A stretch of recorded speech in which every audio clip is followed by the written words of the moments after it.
Cláudia, eu quero aprender a dormir.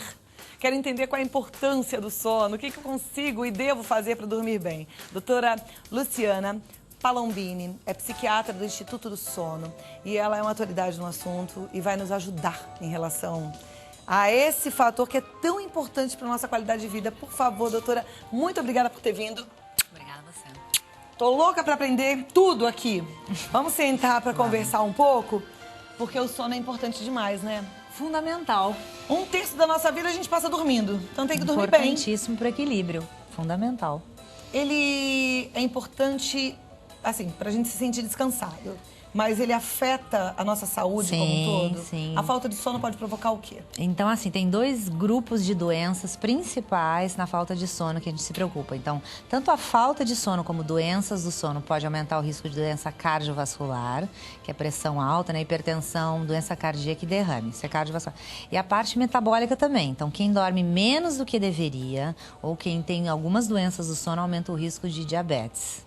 Então, isso em termos de doença. Mas afeta toda a parte, por exemplo, de funcionamento cerebral. Então, memória, concentração, humor, são 3 coisas diretamente afetadas pelo sono. Ó, quem não dorme também entra num nível de estresse rápido, né? Profundo, e estressa mais com tudo mais. É verdade. Agora, qual é esse tamanho de sono? Quantas horas a gente precisa dormir? É assim, a maior parte das pessoas precisa de 7 a 8. Mas uma minoria realmente fica bem com 5, 6 horas. É uma minoria, né? Então é difícil, a pessoa pergunta isso, eu digo, o parâmetro é você acordar de manhã pronto para o dia. Você tem que acordar bem disposto. Mesmo que precise de um pouquinho mais? Não, então, se você... Aquele que precisa de 10, tipo eu, assim, eu gosto de dormir 10 horas seguidas. É bastante, mas existe, dormidor longo a gente chama, existe também, né? Agora, realmente, você tem que excluir que a qualidade de sono é boa.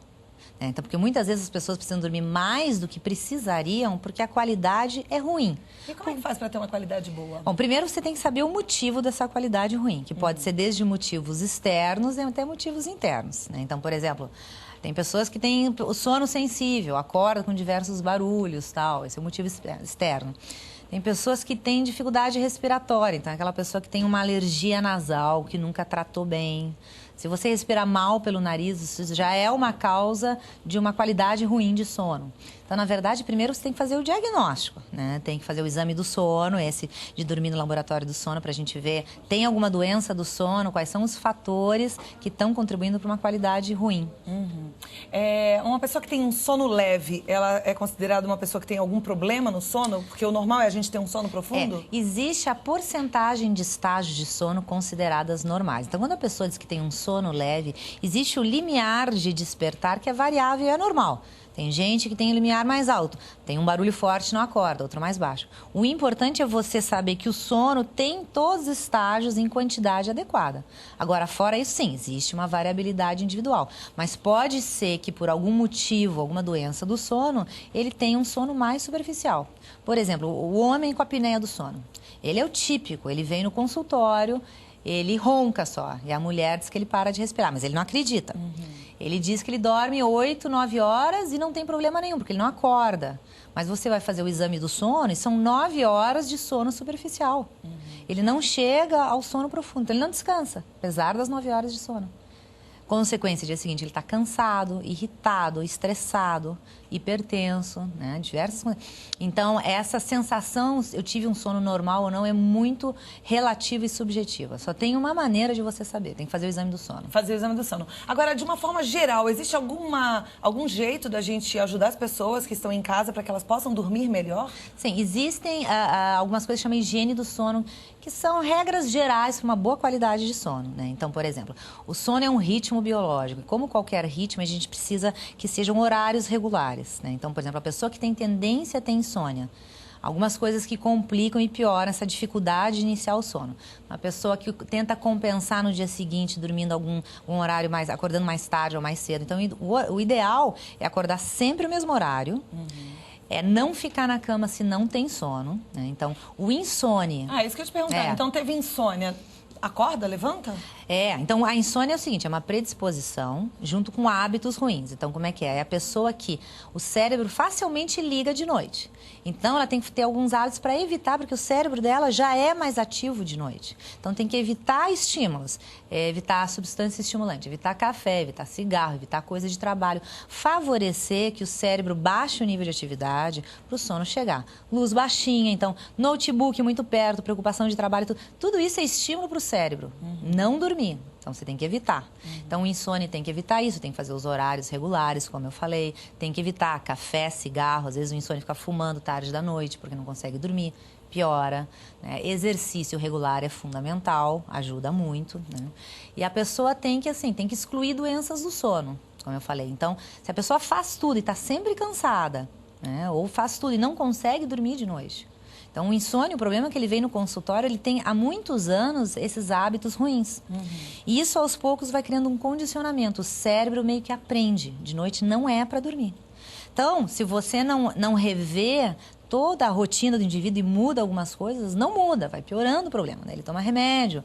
Os remédios para dormir todos podem levar à tolerância e dependência. Então, o remédio para dormir pode ser usado, sim, por um curto período de tempo, junto com outras coisas. Nunca a pessoa esperar que um remédio sozinho vai fazer ela ter um sono perfeito e normal. Claro. Junto com outras coisas que são essas que a senhora colocou agora. Que dependendo de cada pessoa, algumas têm um tipo de problema, outras, né? Tem que ver o hábito específico daquela pessoa. Por isso que tem que sentar e conversar para entender direitinho. Às vezes são coisas muito simples. Que as pessoas fazem errado, mas elas não têm como saber.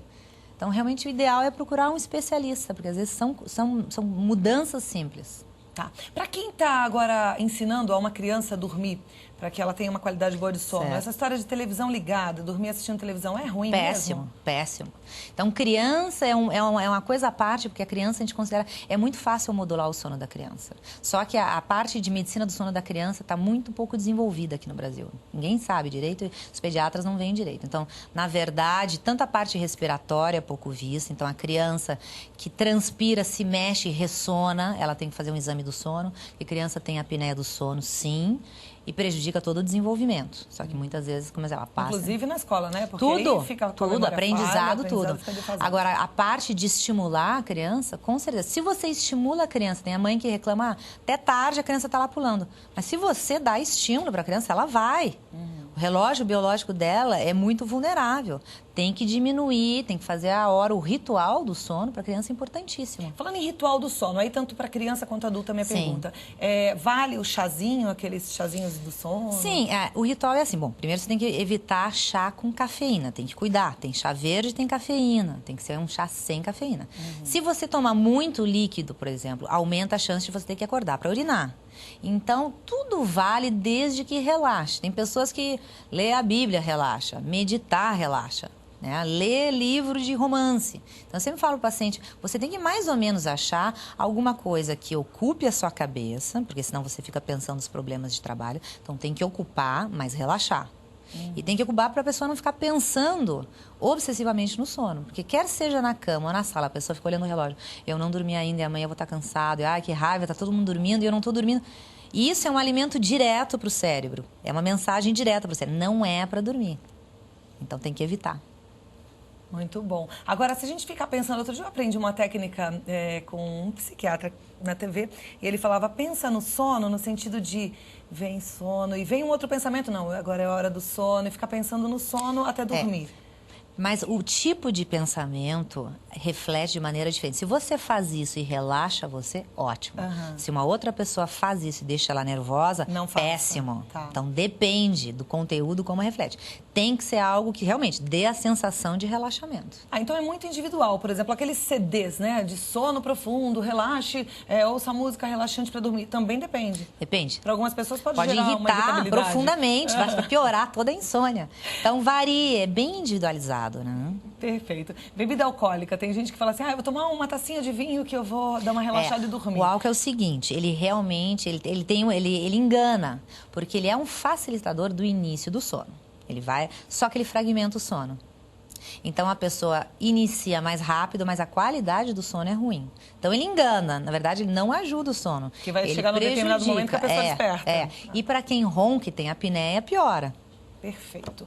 Ah, é muito bom a gente falar sobre esse assunto, né? E entender que a gente precisa comandar mesmo o nosso cérebro. A gente pode mudar essa dinâmica do sono e pode ter mais qualidade de vida. E olha, você que sente aí cansaço todo dia e acha que isso pode estar relacionado ao seu jeito de dormir ou às suas noites mal dormidas, procure e faça, assim, o exame do sono, tá? Conversei com a doutora Luciana Palombini. Pneumologista? Na verdade, eu sou pneumologista, não sou psiquiatra. Porque o que acontece? Tem vários especialistas. Hoje, a medicina do sono não é uma residência médica. Então, todos nós, o Instituto do Sono, fizemos uma área antes. Eu sou pneumologista. Depois, eu fiz a especialização em sono. Perfeito. Mas é bom porque também já entende de todas as vias respiratórias. Vias respiratórias, né? Tem muito a ver, muitas vezes, importantíssimo. em relação ao sono, muito, né? A apneia do sono, tudo isso. E, bom, você pode entrar em contato no site www.sono.org.br. Lá tem mais dicas também, informações. Tem algumas dicas, sim. Eu acho que vale a pena, viu? E pesquisar, investigar. O que é que está te fazendo ficar tão cansado há tanto tempo? Pode ser uma noite mal dormida, uma atrás da outra. Então, você vê aí que pode devastar a sua saúde. www.sono.org.br. Doutora Luciana, muito obrigada. Obrigada. Foi um prazer conversar Igualmente. contigo. E ótima tarde.